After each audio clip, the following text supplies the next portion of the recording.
Third February আমরা করেছিলাম সরস্বতী পুজো। এবছর তো দুদিন সরস্বতী পুজো ছিল, সেকেন্ড আর থার্ডে। আমরা সানডেতে করতে পারিনি, কারণ সেই দিনটা গোছানোর জন্য নিয়েছিলাম।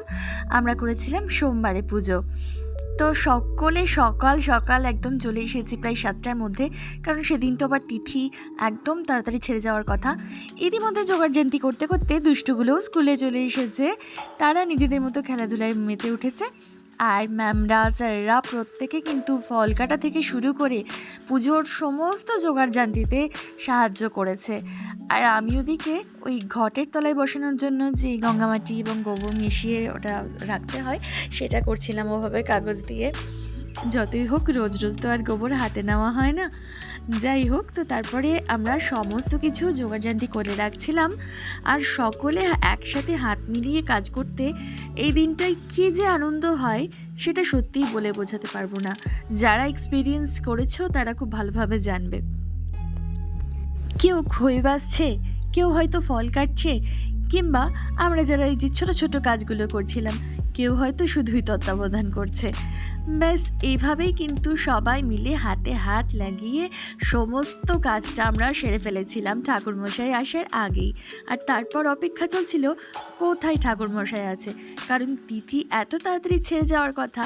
আর বাচ্চারাও কিন্তু একদম অধৈর্য হয়ে পড়ছিল। সাথে ছিল অভিভাবকরাও, ওনারাও সকলে চলে এসেছিলেন আমাদের সহযোগিতা করতে। এইসব করতে করতে বাচ্চা বাচ্চা মেয়েদেরকে শাড়ি পরে দেখে আমাদের মনগুলো সত্যিই ভালো হয়ে যাচ্ছিল। কী যে মিষ্টি লাগছিল ওদের, কি বলবো। আর যে সমস্ত ছোট্ট ছোট্ট ছেলেরা পাঞ্জাবি পরে এসেছিল, দেখো ওদের কত সুন্দর লাগছিল। সত্যি ওদেরকে এই দিনটাতে যেন ভীষণ সুন্দর লাগে। তো এইসব করতে করতে আমরা নিজেরাও ছবি তুলছিলাম, আর তার মধ্যেই ঠাকুরমশাই এসে হাজির। তো এবারে পুজো শুরু হয়ে যাবে, আর তারপরে আবার যজ্ঞও হবে। তো চলো দেখে নিই আমাদের পুজো।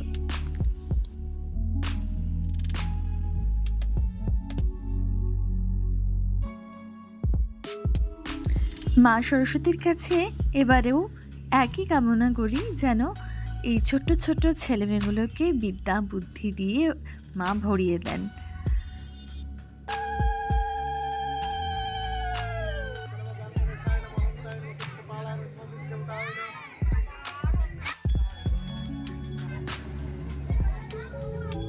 পুজোর আরতি শুরু হয়ে গিয়েছিল। আমরা প্রত্যেকে পুজোর আরতি দেখছিলাম। তবে বাচ্চাদের মন তো ভীষণ চঞ্চল। তারা মাঝে মাঝে বলে উঠছিল, ম্যাম অঞ্জলিটা কখন হবে। আসলে ওদের নাকি খিদে পেয়ে গিয়েছিল। তাছাড়া তিথিটাও তো সেদিন একদম কম সময় পর্যন্ত ছিল। তাই সময় যেহেতু পেরিয়ে যাচ্ছে, তাই দেখে ওরা প্রত্যেকেই ভাবছিল, আচ্ছা তিথি পেরিয়ে গেলে পুজো আর হবে কি করে। তো যাই হোক, ওদেরও খিদে পাচ্ছিল, সময়টাও অনেকটা বেলা হয়ে গিয়েছিল। সেই কারণে ঠাকুরমশাইও বেশ তাড়াহুড়ো করছিলেন। কি জানি হয়তো ওনার এরপর আরও কোথাও পুজো ছিল। তো ইতিমধ্যে বাচ্চারা কিন্তু ওদিকে হইচই করছিল, ওদেরকে শান্তভাবে বসানো যাচ্ছিল না।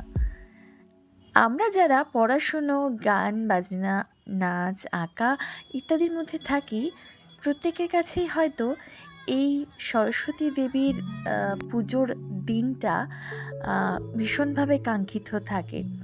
আমরা হয়তো প্রত্যেকেই আগ্রহের সাথে অপেক্ষা করি কবে এই দিনটা আসবে। তো আমাদের অঞ্জলির সময় হয়ে গিয়েছিল। এনারা সেকেন্ড টাইম অঞ্জলিতে ওনারা অঞ্জলি দিচ্ছিলেন। এরা প্রত্যেকেই আমাদের ছাত্রছাত্রীদের অভিভাবক, কিংবা আমাদের আশেপাশের বাড়ির কেউ। তো আমাদের অঞ্জলির সময়টাতে আমরা কিন্তু ভিডিও করতে পারিনি।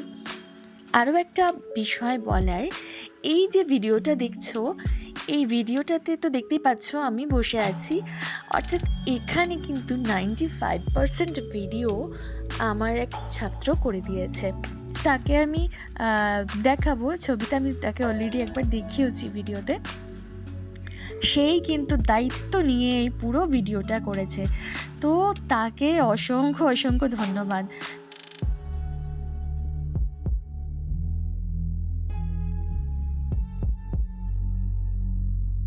ঠাকুরমশাই যজ্ঞ করছিলেন, আর আমরা প্রত্যেকেই মনে মনে ভাবছিলাম যে এই যে বাচ্চাগুলো যারা আগামী দিনের ভবিষ্যৎ, তারা যেন সত্যিই মানুষের মতো মানুষ হয়। ঠাকুর যেন ওদেরকে সেই আশীর্বাদই করেন। মা সরস্বতী যেন সবসময় ওদের বিদ্যা বুদ্ধি দিয়ে ওদেরকে বড় করে তোলেন। আর ওরা অপেক্ষা করছে কখন ওদের প্রসাদ খাওয়ানো হবে। তো যজ্ঞ কিন্তু এখানেই সম্পন্ন হলো।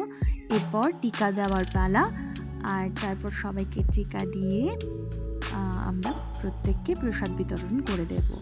হয়তো এই পরের ভিডিওগুলো তোমাদের কাছে খুব একটা ডিটেলে তুলে ধরতে পারছি না, কারণ এবার তো ওই বাচ্চাটিও বাড়ি যাবে, সেও অনেকক্ষণ ধরে এখানে রয়েছে সকাল থেকে।